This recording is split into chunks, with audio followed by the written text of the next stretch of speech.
This makeup look is great for interviews to look put together but not overdone, but it also works great for passport or work IDs if you want to look very natural. Maybe you typically don't wear a lot of makeup, but you want to look nice in your ID or your passport photo. Well, this one is for you. I'm going to break it down step by step, but as always, if you are ever struggling, I am here to help, so let me know. But let's get started with this look. Skin prep is so important. Moisturize your skin and leave it settle on the skin before you continue. But if you ever feel like your foundation never looks quite right, try adding in a primer. There are primers out there for every skin issue that you might have, from the application to the finish. There's a primer that will help. I would recommend practicing using your moisturizer and your primer to make sure that they work well together, but definitely let me know if you need any suggestions on the right primer for you, because I'm sure that we can find one. So I'm going to start with concealer, and I don't always start with concealer, but I know what I want to cover and brighten already. Usually I would do my foundation and then my concealer, but for a very natural finish, I do my covering with my concealer and then I do my foundation, which I'll explain why in the next step. But let's just talk about concealing.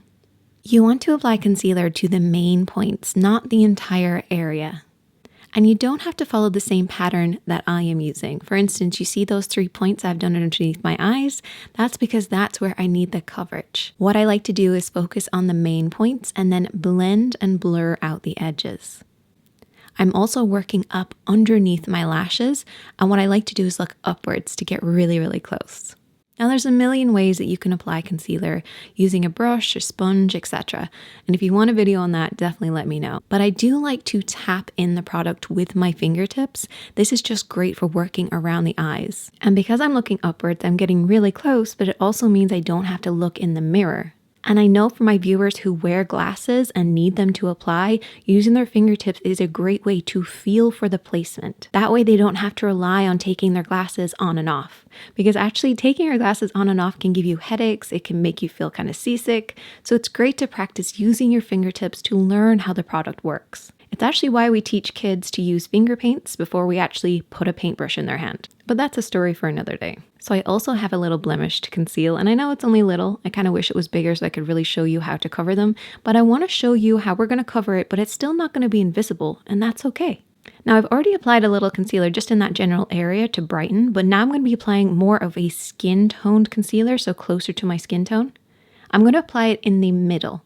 And I'm going to give that a second to go from glossy and wet to more matte. And as it starts to go a little bit more matte, I'm going to blend and blur out the edges. So I'm pulling the edges of the concealer outwards, not going right into the middle where I need the most coverage. And as I pull the edges out, I'm then going to use my fingertips to tap those and blur and blend them in. That way I have maximum coverage right in the middle, but it all starts to blur and blend out. Foundation is next. Foundation will cover the concealed areas while also giving us an even tone all over.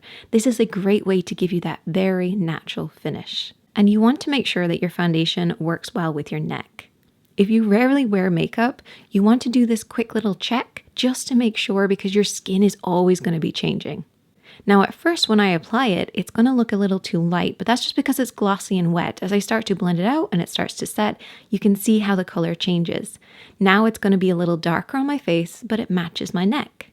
And that's just simply because I don't tan my face, but I do tan my neck.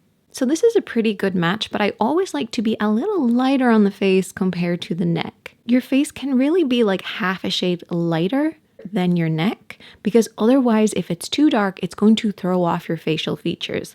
It's actually how makeup artists in movies and on TV shows do the evil stepsister kind of look. They basically lighten the neck compared to the face, and this just throws off the face proportions. It's kind of like putting the wrong frame on a painting. However, for flash photography, the flash can brighten up the face but darken the neck. So you just want to make sure you're getting as close as possible if this is for your passport.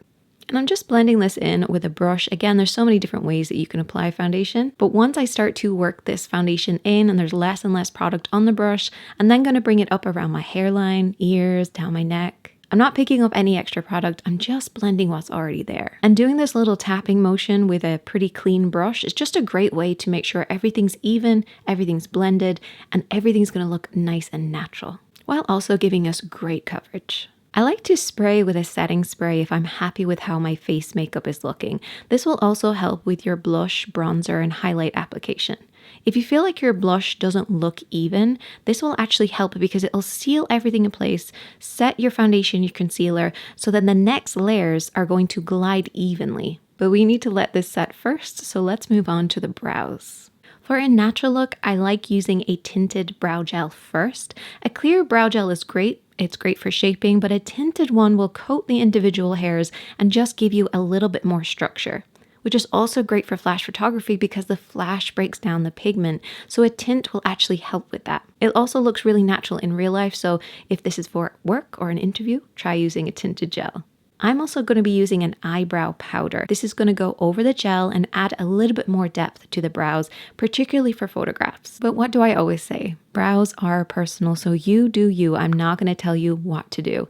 Now, I like to bring my brows a little closer together because they always look really far apart when I take photos in those photo booths. I think it's the depth of the lens. It always makes my nose and between my brows look a lot wider than it is. So by bringing my brows slightly closer together, I create a smaller nose and I look a little bit more like myself in the photographs. I then focus most of the depth from the outer edge, so from the arch outwards.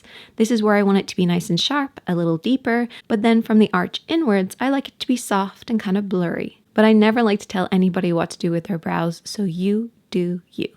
The eyes are next, and you don't need to be wearing eyeshadow to look professional. It does add a little bit more balance to your face though. So I like to prime my lids using something slightly tinted. This is just going to cover any natural discoloration that you might have on your lid, and we all have a little bit. And if you are planning on wearing eyeshadows, an eyeshadow primer will help them glide on and stay on for you. For a professional look or a photograph, I would recommend using shades that are already found in your skin. So all of these tones and shades from light to dark are all found on my skin already. Now, I'm not going to go into too much detail here because I do have a lot of very detailed eye makeup tutorials that you can watch. But what I'm going to do is brighten the lid.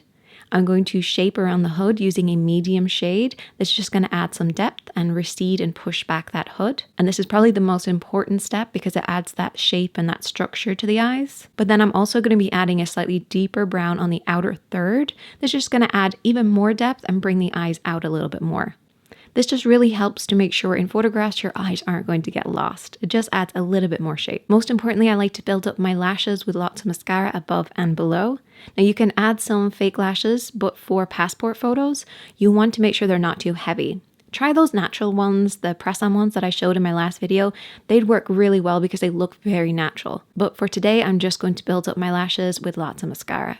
We're going to move back onto the face and I'm going to apply some powder now. This is just going to reduce shine, reduce the look of large pores, but also I'm going to be using a powdered blush, so it's going to help with that step too. I like to look more matte for flash photography, particularly in those booths because the flash adds a lot more light. This just makes sure I have a little bit more control where the light is going to bounce off my skin, particularly because I am very pale.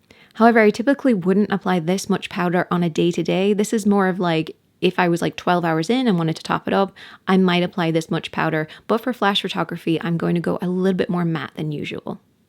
For blush, I want them to match my lips, and I want to go for a very natural finish on my lips and on my cheeks to bring the entire look together. So I'm matching my lipstick and my blush together. And this lipstick pretty much matches my natural lip color, so it's all going to work well together to create that very natural look. So I'm going to start by applying that blush, and I want it to be very natural. So I'm going to keep back and up using about 2 finger lengths away from my nose. This is the placement that works best for me, aiming towards the top of the ears. And then once I use up whatever's left over on the brush, I then just sweep it back and forth to blend and blur all around the edges. Now this placement works for a lot of face shapes, but if you are not sure where to place your blush, definitely let me know. For the lips, I like to line with a slightly darker lip liner. I'm not a fan of matching lip liners to the lipstick. I always think they should be a little deeper and more dull. For instance, if I'm wearing pink, I will frame it with a pinky brown. Otherwise, it can kind of look like I just had a bowl of spaghetti. That's why I'm always surprised when these lip kits come with like a matching lipstick and lip liner that are exactly the same, but because lip liners and lipsticks are a different texture, it doesn't quite translate. I personally think they should just be a little darker and a little duller. And then I'm going to fill in the lips with that matching lipstick to the blush. And this is just going to create a very natural look because it works with my own complexion and my skin tone. And I would recommend using a brush to apply your lipstick because you'd be surprised at the difference a brush makes versus straight from the tube. And there you go. A smart, professional, still looking like yourself, but just a little bit more polished. But remember, you do you. Makeup shouldn't be a must or a need. When it comes to looking professional, I like to just think of it like ironing your shirt. Yeah, you can wear your blouse or your shirt how it is, but if you iron it, it just looks a little bit more put together and you feel a little bit more confident. And I feel like that's what makeup should be. It shouldn't be a need. It should just be something that makes you feel good. I really hope that you enjoyed this look. If this is for an interview that you're going to, I wish you the best of luck. If it's for your passport, I know you're going to look great. And as always, my friends, be kind to yourself, be kind to others, and I hope you have a great day. And I'll see you in the next one.